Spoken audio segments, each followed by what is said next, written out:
day, late at night, not okay. All I want, and I pray, all I need are some better days. Fuck me, I'm looking in the mirror, so foggy, but I've never seen clearer.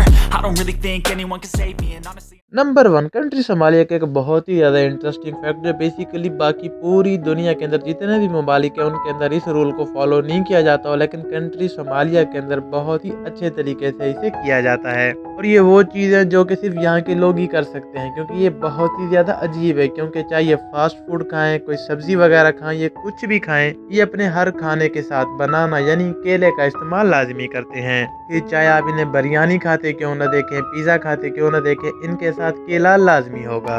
Number 2 जहाँ दूसरे ममालिक के अंदर transport के लिए train, बहरी जहाज या दूसरी गाड़ियों का इस्तेमाल किया जाता है, लेकिन कंट्री सोमालिया के अंदर ऐसी कोई चीज़ नहीं। यहाँ पे ज्यादातर ऊँटों का इस्तेमाल किया जाता है, और जिस शख्स के पास ज्यादा से ज्यादा ऊँट होते हैं वो यहाँ पे ज्यादा से ज्यादा बड़ा आदमी समझा जाता है। क्योंकि ऊँट वाहिद वो चीज़ है सोमालिया के अंदर जिससे ये गोश्त हासिल करते हैं, ट्रांसपोर्ट के लिए यूज करते हैं, उसी का गोश्त भी खा लेते हैं।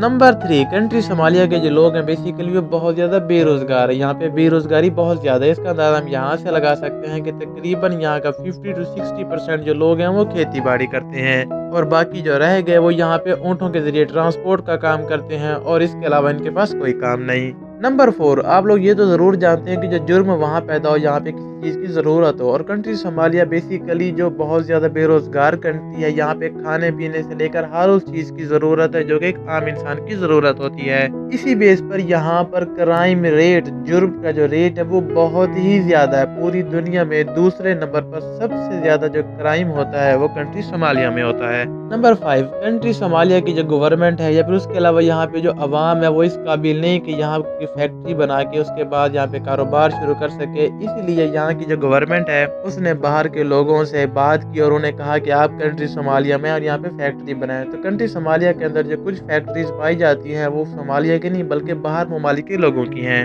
जिसकी वजह से इनका थोड़ा बहुत ज़र मुबादला बन जाता है। नंबर 6 अगर बात करें कंट्री सोमालिया की बेरोजगारी के बारे में तो तकरीबन ये पूरी दुनिया के अंदर दूसरे नंबर पर कंट्री है जो कि बहुत ही ज़्यादा गरीब कंट्री है। यहाँ की आवाम, यहाँ की गवर्नमेंट बहुत ज़्यादा गरीब है। नंबर 7 ये तो सारी बात है कि कंट्री सोमालिया के जो लोग हैं वो बहुत ज़्यादा गरीब हैं, लेकिन उसके अलावा यहाँ के लोग बहुत ही ज़्यादा दिल के अच्छे हैं। क्योंकि अगर किसी की सालगिरह हो, शादी हो या फिर कोई भी छोटा मोटा फंक्शन हो तो हर घर अपना अलग अलग इसको सेलिब्रेट नहीं करता, बल्कि पूरा ख़ानदान मिलता है। 200-300 लोग मिलते हैं, हर कोई अपनी तरफ से थोड़ा बहुत ताउन करता है, और वहाँ पे ऊँट ज़िबा किए जाते हैं, तरह तरह के खाने बनाए जाते हैं, और ये बहुत अच्छे तरीके से हर फंक्शन को सेलिब्रेट करते हैं।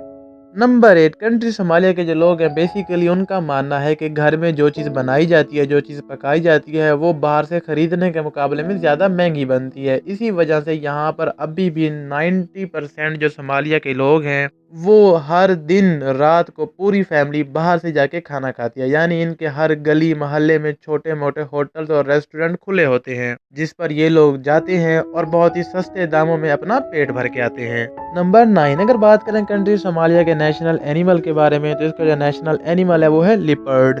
नंबर 10 अगर बात करें कंट्री सोमालिया के नेशनल स्पोर्ट्स के बारे में, बेसिकली वैसे तो इनका स्पोर्ट्स के अंदर खास दिलचस्पी नहीं है, लेकिन उसके अलावा इनकी जो नेशनल स्पोर्ट्स है वो है फुटबॉल।